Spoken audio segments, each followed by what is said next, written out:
안녕하세요. 관계법교 이주입니다. 이번 시간은 352페이지의 시행자 함께 보도록 하겠습니다. 기업형 윤택 공급촉진지구 제도에 관한 사안들을 함께 보고 있습니다. 뉴스테이라 분류는 기업형 윤택을 건설할 수 있는 공간을 공급촉진지구라 하고, 이 지구가 지정되게 되면 개발 사업을 시행할 시행자를 지정하게 됩니다. 저 시행자 지정은 공급촉진지구를 지정했던 지정권자인 국토교통부 장관 또는 지도이사가 그 사업 시행자를 지정하게 되는데, 그 사업 시행자를 지정하게 되었을 때 누가 시행자가 될 수 있는지, 시행자 자격 요건에 관한 사항을 함께 살펴봅니다. 우선 352페이지에는 박스 속에 그 시행자가 될 수 있는 자를 각각 다루게 됩니다.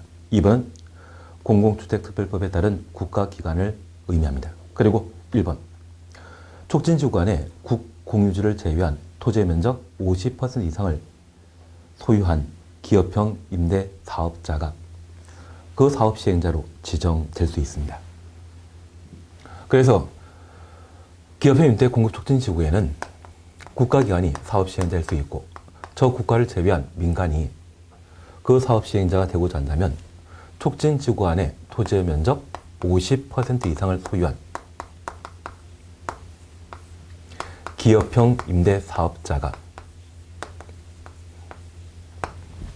촉진지구의 사업 시행자가 될 수 있습니다.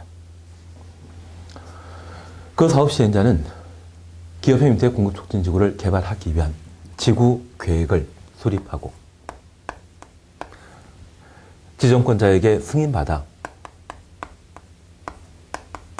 공급촉진지구를 개발하게 됩니다.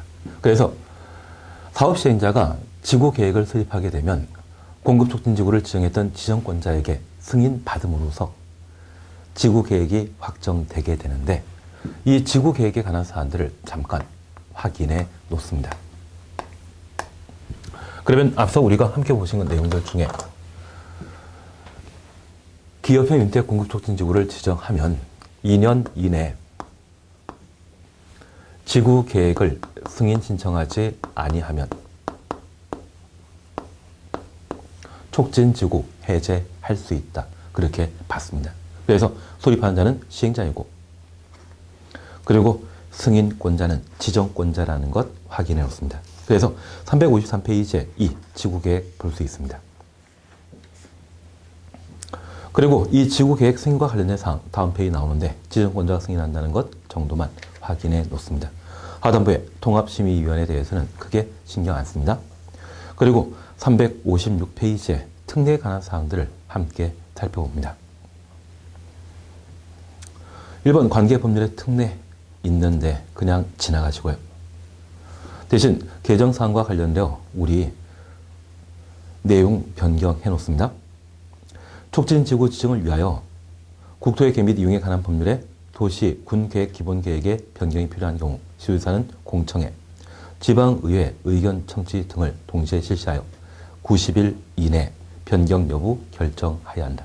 그래서 가로속에 50일이란 말이 있는데, 이 50일은 입법 예고안을 토대로 마련해놨는데 실제 법이 확정되었을 때는 90일로 바뀌어 있습니다. 그래서 90일 이내 변경 여부 결정해야 한다, 그 정도 봐놓습니다. 그리고 2번 개발 제한구역에 대한 특례 확인 놓습니다. 1번만 봐놓습니다. 개발 제한구역 지정 및 관리에 관한 특별법의 특별조치법에 따라 해제할 필요가 있는 개발 제한구역에 촉진지구 지정이 필요한 경우 시행자는 개발 제한구역 해제를 위한 도시군관리계획 변경을 지정권자에게 제안할 수 있다. 그래서 개발 제한구역 해제, 제한에 관한 사항 한번 확인해 놓으시는데, 사실 이 개발 제한구역은 쉽사리 해제되는 곳이 아닙니다. 그런데 불구하고 기업형 임대 공급을 촉진할 목적으로 공급촉진지구 안에 개발 제한구역이 포함되어 있다고 하면 그러한 부분에 대한 해제, 제한을 가능하도록 해놓고 있습니다. 그래서 해제 제한에 관한 사항 한번 확인해 놓습니다. 그리고 358페이지에 양각 4번 토지 등의 수용 찾았습니다. 3번 지정절차 특례에 대해서는 그냥 지나갑니다. 동그라미 기억 보시게 되면 사업 시행자는 촉진지구 토지 면적의 3분의 2 이상에 해당되는 토지를 소유하고 토지 소유자 총수 2분의 1에 해당되는 자의 동의받은 경우 그 나머지 토지 등을 수용, 사용할 수 있다. 잠깐 우리가 이해하실 것이 있습니다.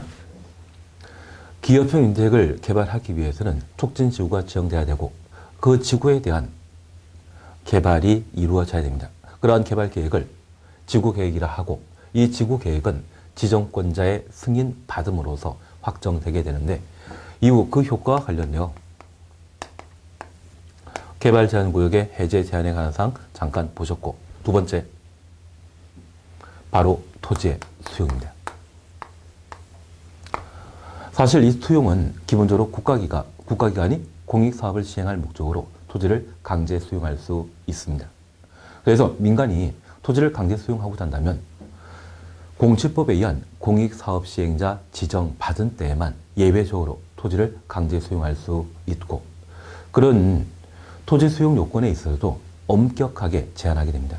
그래서 종전까지만 하더라도 각종 개발 사업을 시행하게 되면 그 개발 사업 예정지의 90% 이상을 확보한 때만 그 나머지 토지에 대한 토지 수용권을 인정했다가 이번에 민간 임대법을 개정하면서 전용면적 85제곱미터 이하의 민간 임택을 100호, 100세대 이상 건설하는 경우로서 그 사업 예정지의 80% 이상의 토지 소유권, 사용권 확보하면 그 나머지 토지에 대해 토지 수용할 수 있었죠.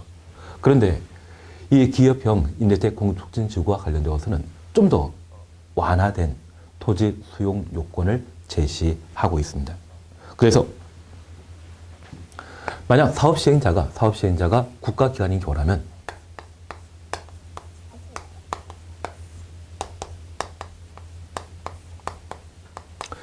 요건 관계없이 공급촉진지구 안의 땅을 강제 수용할 수 있고요.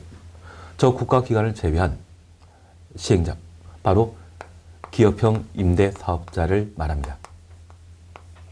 저 기업형 임대사업자로 공급촉진지구 안에 50% 이상의 토지를 소유한 자는 사업 시행자로 지정될 수 있죠. 이들이 토지를 수용하기 위한 요건으로서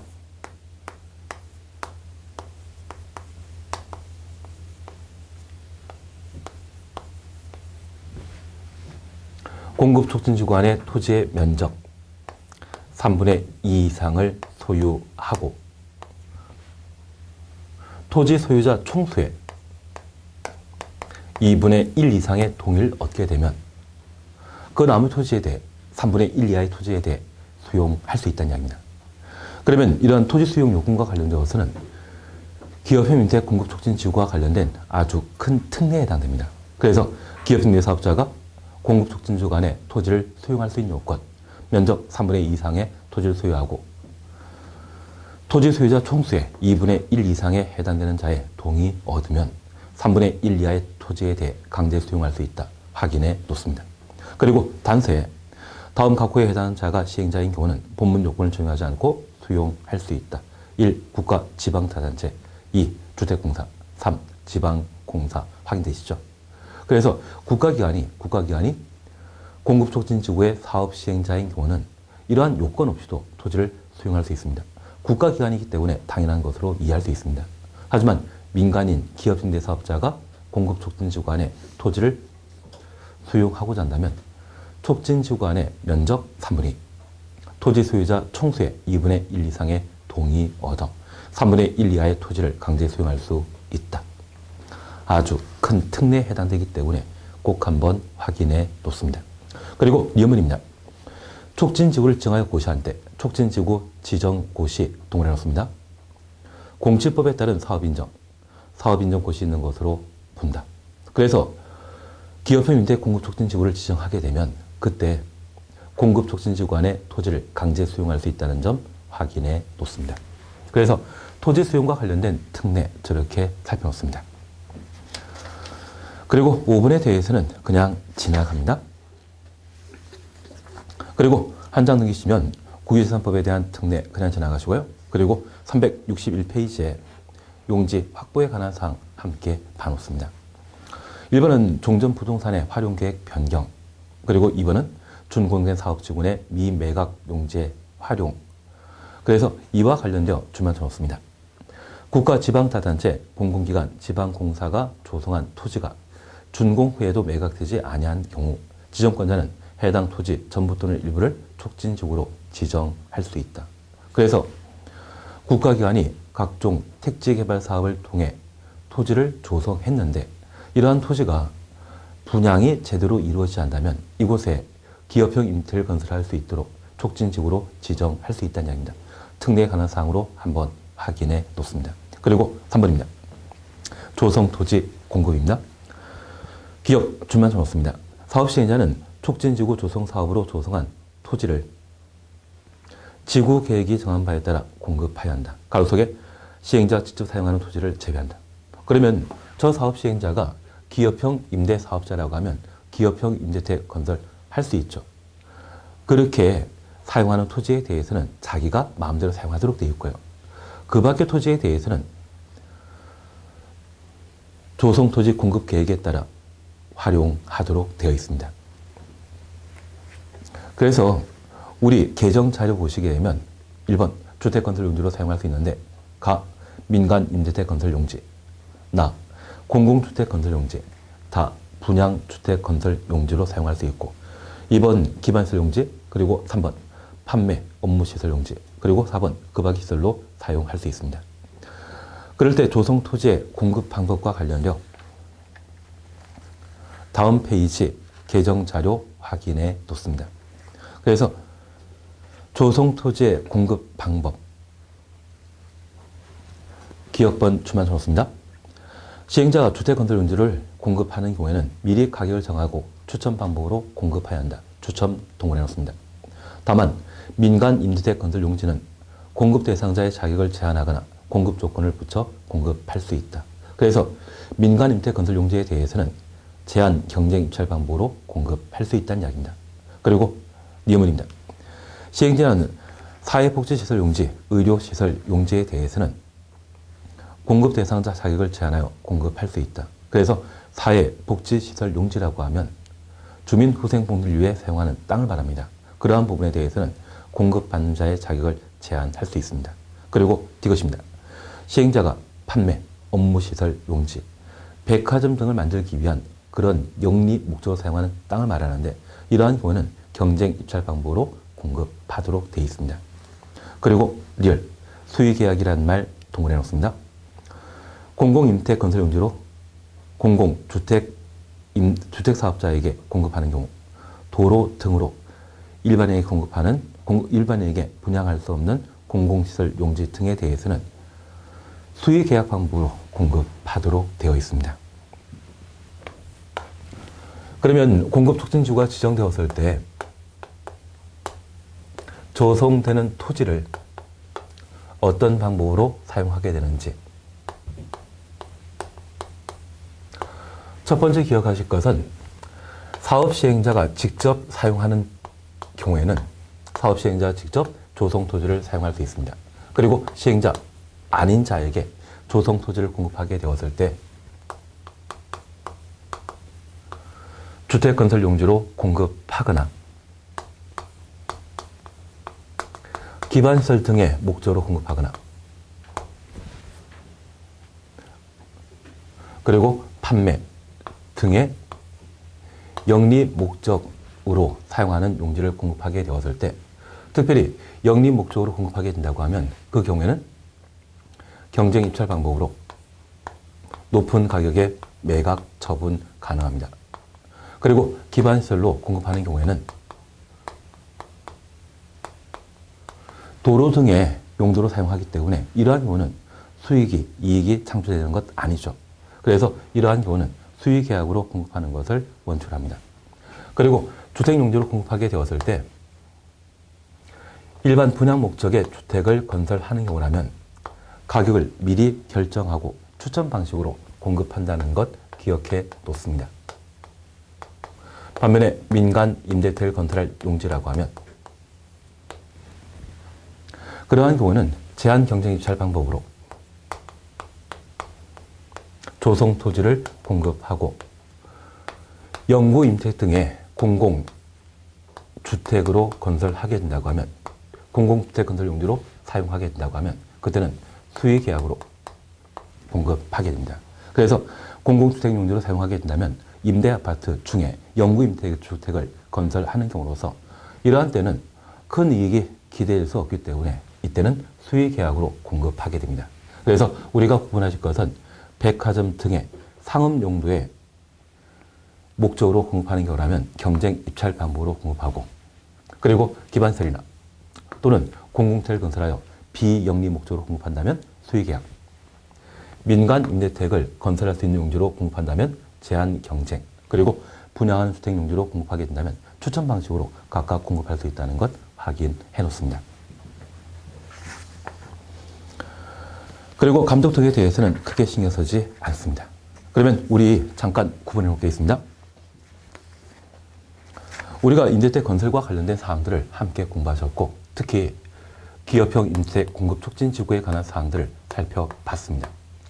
크게 우리가 구분해 주실 것은 공급 촉진 지구 지정에 관한 문제로 현재 지정권자는 국토교통장관 그리고 시도지사라는 것 기억해 놓습니다. 그리고 공급 촉진 지구의 지정 요건과 관련되어 면적 요건 함께 본 바 있습니다. 도시지역은 5천, 비도시지역은 10만 제곱미터 이상인 때 공급 촉진 지구를 지정하게 되는데, 저 비도시지역이라 할지라도 도시지역에 연접한 경우라면 2만 제곱미터 이상일 때 공급 촉진 지구로 지정할 수 있습니다. 그리고 공급 촉진 지구가 지정되었을 때 그 사업이 완료되었거나 지구 지정 고시부터 2년 이내 지구 계획의 승인 신청이 없었다면 해제 사유가 된다는 것 기억해 놓으시고, 이러한 지구가 지정되게 되면 그 개발 사업을 시행할 사업 시행자를 지정하게 되는데, 그 사업 시행자 지정도 지구 지정권자가 지정하게 됩니다.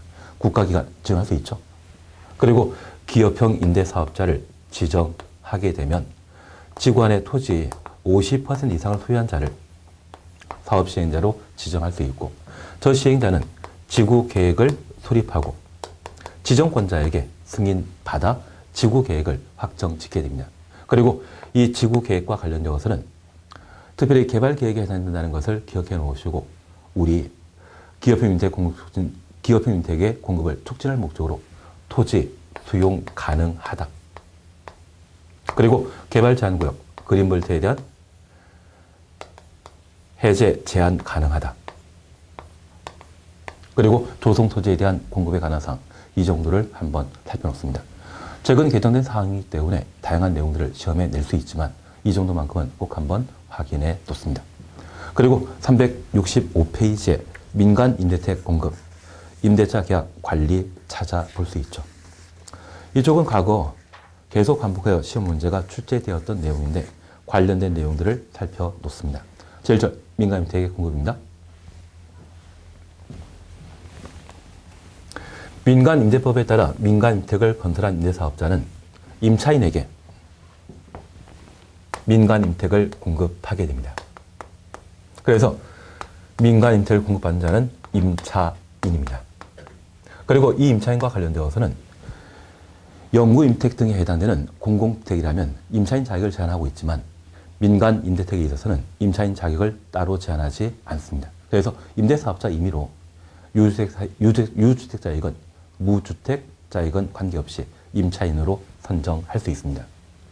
그리고 이 임차인이 결정되게 되면 임차인과 임대사업자 사이에는 임대차 계약을 체결하게 되는데, 이러한 임대차 계약과 관련되어서는 표준 임대차 계약서를 의무적으로 사용하도록 되어 있습니다.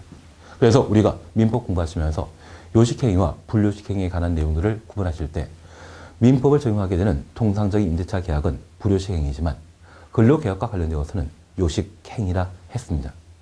그러면 민간 임대법에 따라 임차인과 임대사업자 사이에 임대차 계약을 체결하게 되면 표준 임대차 계약서를 의무적으로 사용하기 때문에 그러한 계약 형태는 요식행위라는 것을 기억해 놓습니다. 그리고 이렇게 임대차 계약을 체결하게 되면 임대 조건 등을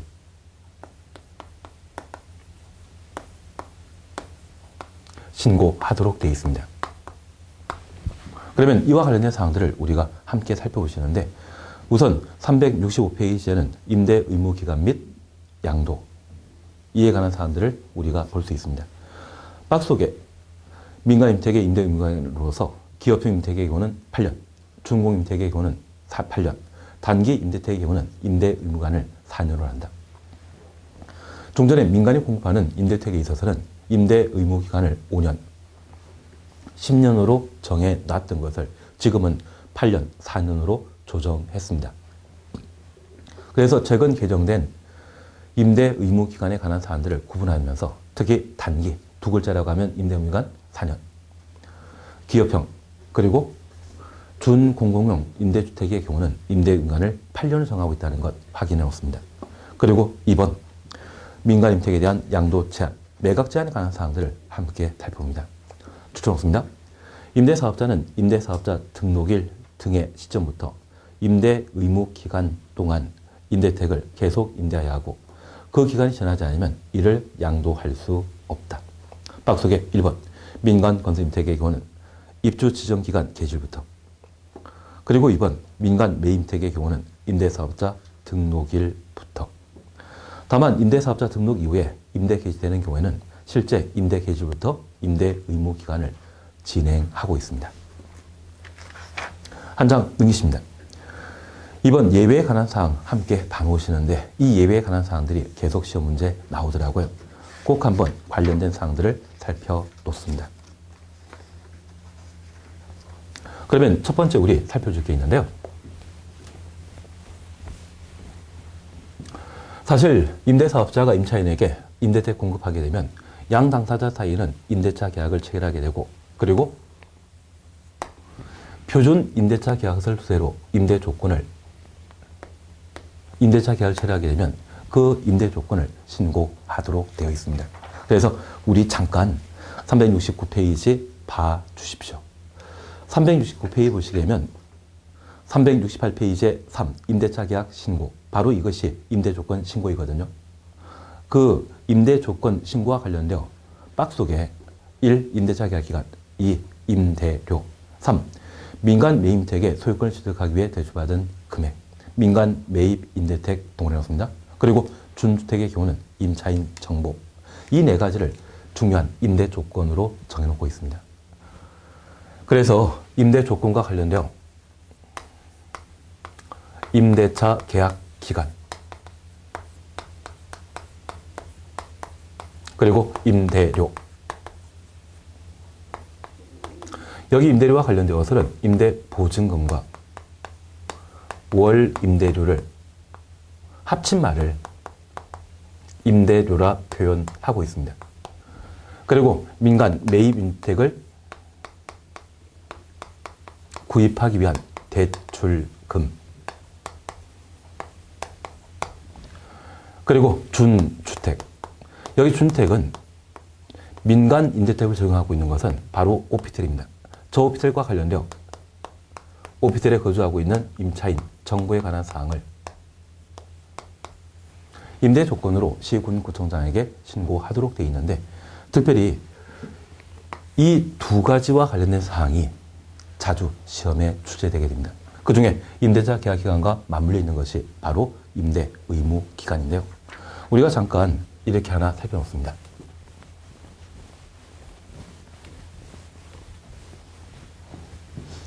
저 임대 조건과 관련된 특징으로 임대차 계약 기간에 관한 사안으로서 우리 임대택법에서는 매각 제한 제도를 마련하고 있습니다.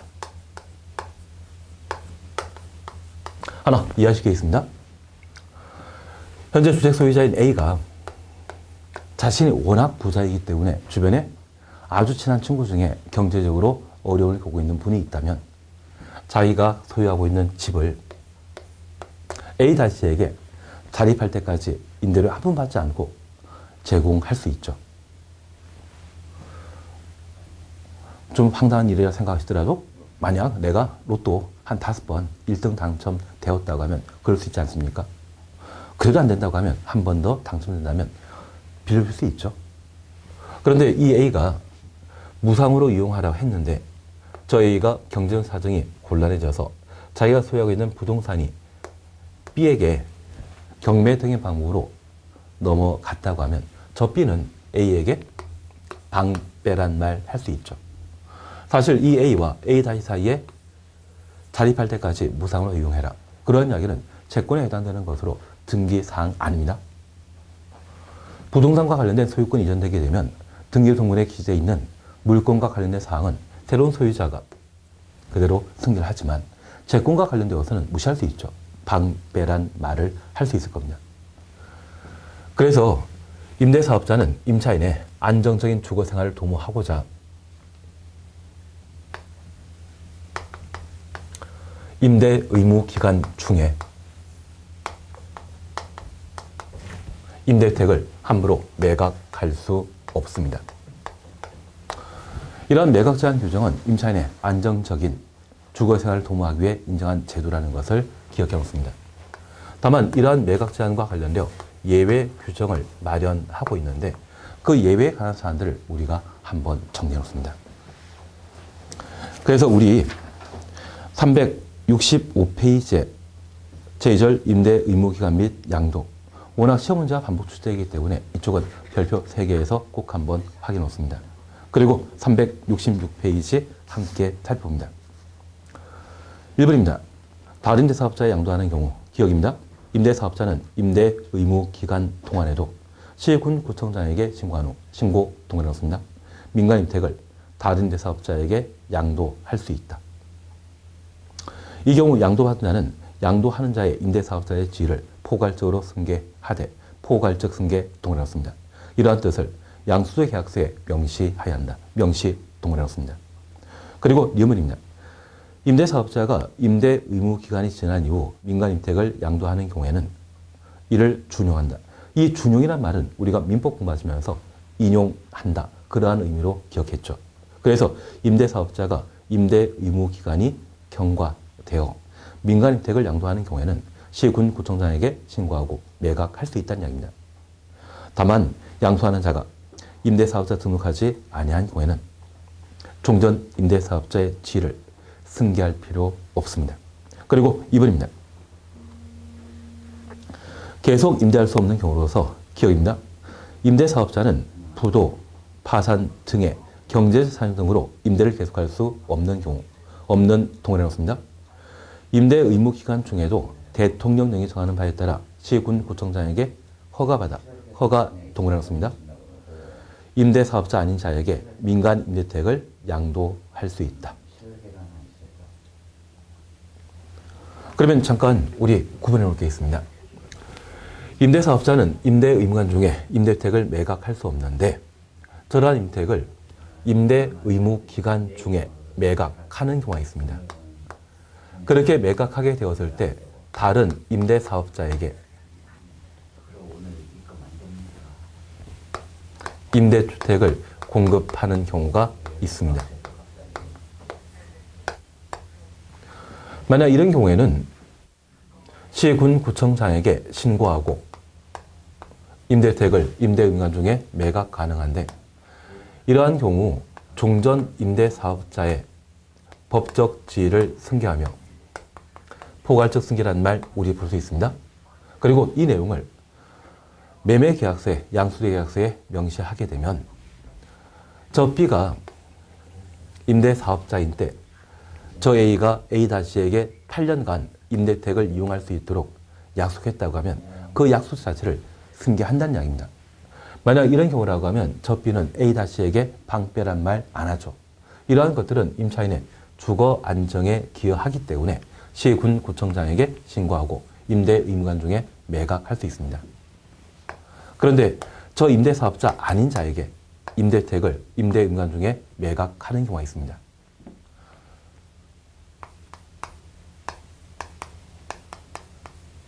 만약 이런 경우라면 매각 사유로서 임대사업자의 부도 파산 등의 경제적 사정 등으로 계속 임대하기 곤란한 경우. 그러면 우리 이렇게 잠깐 이해하십니다. 저희가 부도 파산하게 된다면 A가 가지고 있는 부동산을 경매 등의 방법으로 다른 사람이 낙찰 받을 수 있죠. 그런 경우가 바로 계속 임대하기 곤란한 경우입니다. 만약 이런 경우라고 하면 시, 군, 구청, 장에게 허가받고 임대 의무 기간 중에 매각할 수 있습니다. 그러면 저 B가 임대사업자 아니라고 하면 임대사업자의 법적 지위를 승계할 필요 없기 때문에 이러한 경우는 방패란 말 할 수 있죠. 이러한 것들은 주거 안정에 불안을 가중시키기 때문에 시, 군, 구청장의 허가 대상이 되겠습니다. 그리고 두 번째입니다. 저 임대사업자가 임대 의무 기간이 경과된 이후 임대택을 매각하게 되면 이러한 경우는 시, 군, 구청장에게 신고하고 매각할 수 있습니다.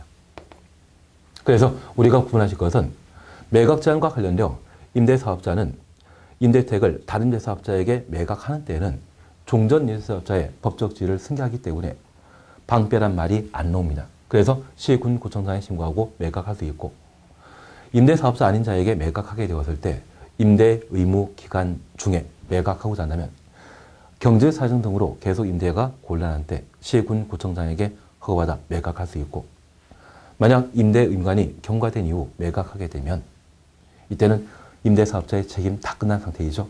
그러한 경우는 매각 가능한데 그때는 시, 군, 구청장에게 신고하고 매각할 수 있다. 그래서 매각 제한에 관한 사항 저렇게 살펴놓습니다. 이쪽은 계속 시험에 출제되기 때문에 꼭 한번 확인해 놔야 됩니다. 그리고 367페이지에 임대택 공급에 관한 사항을 볼 수 있습니다.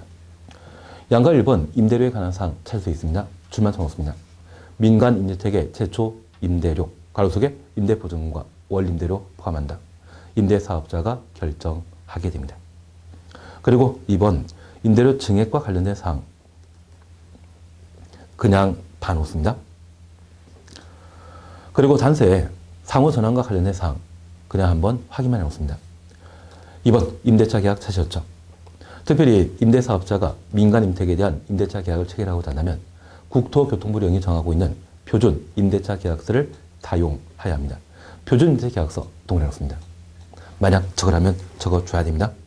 그리고 이 표준 임대 계약서 내용 1번부터 8번까지 있는데 1번 임대료 동일해놓습니다. 그리고 증액에 관한 사항 그리고 2번입니다.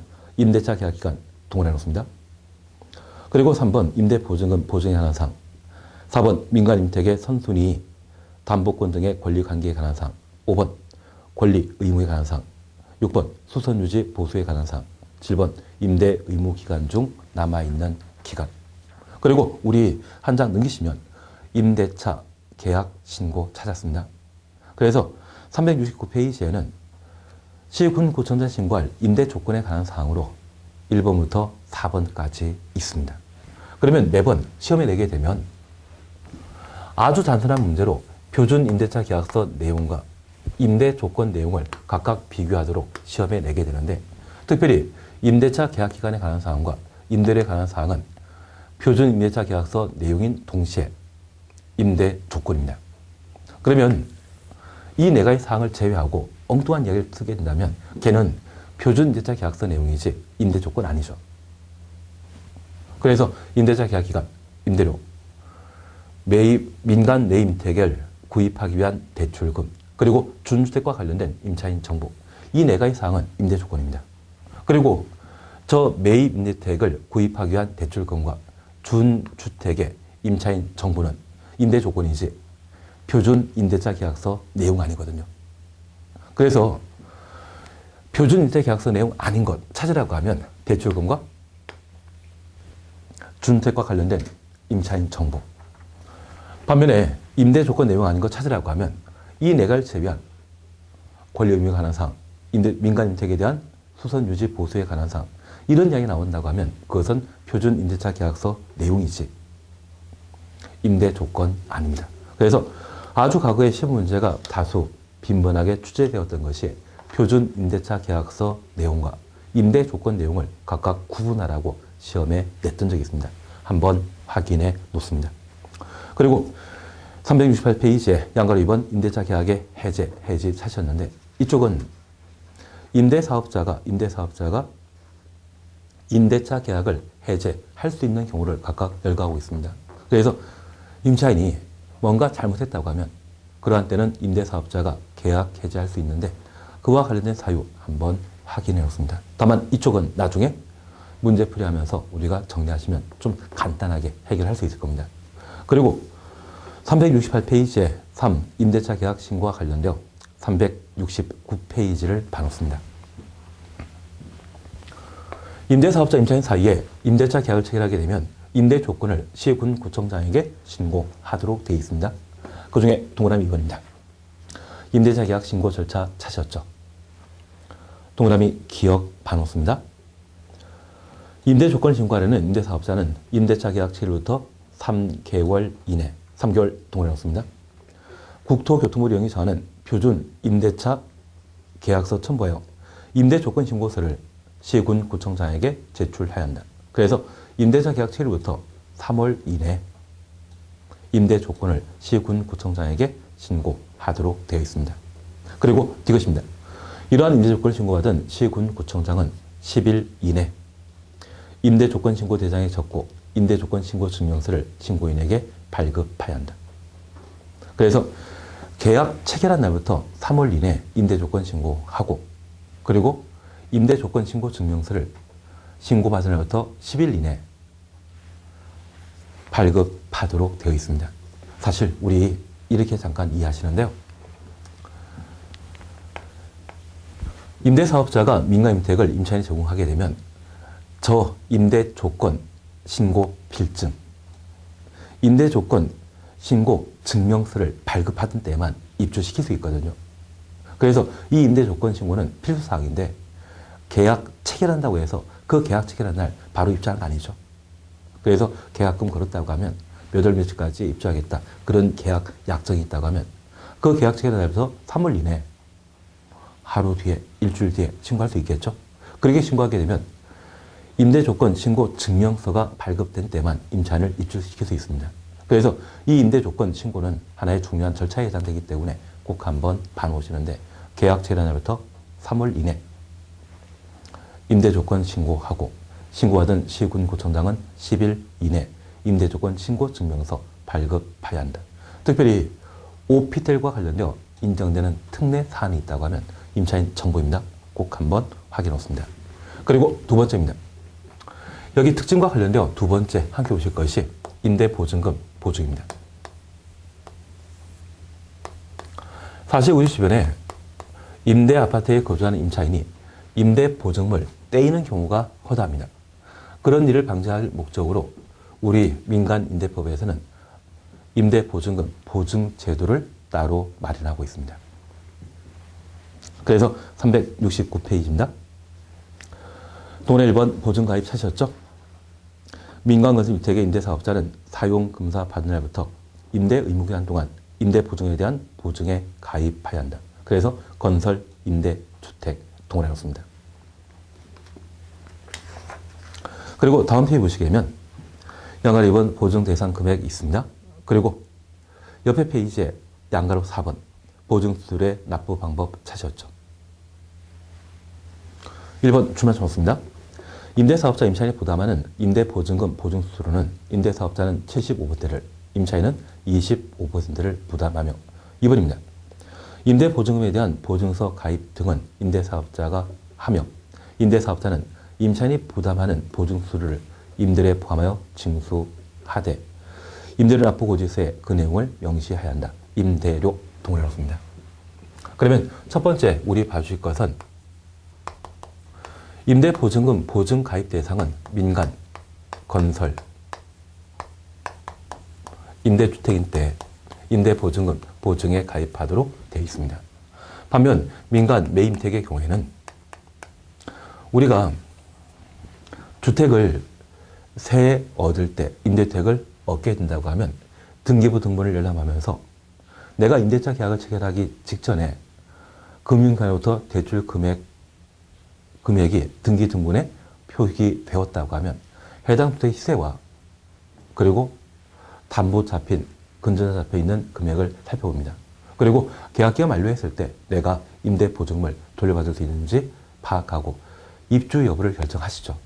그래서 이러한 부분에 대해서는 임차인 개개인의 능력에 따르도록 맡깁니다. 반면 민간 건설 임대주택의 경우에는 임대를 건설하면서 임대사업자가 금융기관으로부터 대출 받아 임대주택을 건설하는 경우가 있습니다. 만약 그런 경우라고 하면 주택공사 도중에 발생한 채무로서 이러한 부분 때문에 임차인이 임대주택에 입주한 이후 보증을 내게 된다고 하면 그거는 큰 사회적 문제일 수 있죠. 사실 매임택의 경우는 보통 하나, 둘 정도밖에 안 되지만 민간 건설 임택의 경우는 100세, 200세 될 수 있습니다. 그 아파트 단지 전체 임차인이 임대 보증을 내는 상황이라면 그 사회적 문제 될 수 있죠. 그러한 문제를 해결할 목적으로 임대 보증을 보호하기 위한 보증 제도를 마련하게 됩니다. 그리고 이러한 절차와 관련되어 우리 이것 하나 보셨습니다. 보증 가입과 관련되어서는 누가 한다? 임대사업자가 가입하고 보증 수수료도 임대사업자가 납부하도록 되어 있습니다. 그리고 이러한 보험에 가입하게 되면 수수료에 관한 문제 발생하죠. 그래서 이 수수료의 부담과 관련되어서는 임대사업자는 75%를, 임차인이 25%를 부담하게 되는데 우리 4대 보험과 관련되어 근로자와 사업자 사이의 부담 비율 구분된 적이 있습니다.